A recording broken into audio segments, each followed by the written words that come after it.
आज स्वामी सांगतात, तुला जे हवं आहे ते तुला मिळणारच आहे. तुझे प्रयत्न वाया जात नाहीत.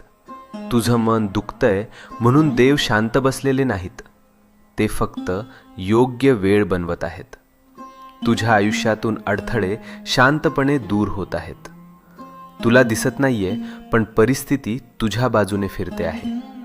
ज्याला तू डिले समजतोस ते खरं तर प्रोटेक्शन आहे. तू विचार करतोस, मीच का स्ट्रगल करतोय, हे माझ्याच आयुष्यात का होतंय?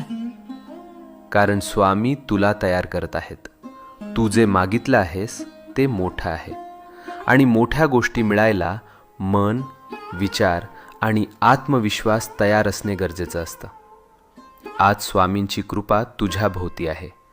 तुझ्या जीवनात एक शुभ घटना लिहिली गेली आहे, आणि ती तुला भेटायला निघाली आहे. तू ज्या चांगल्या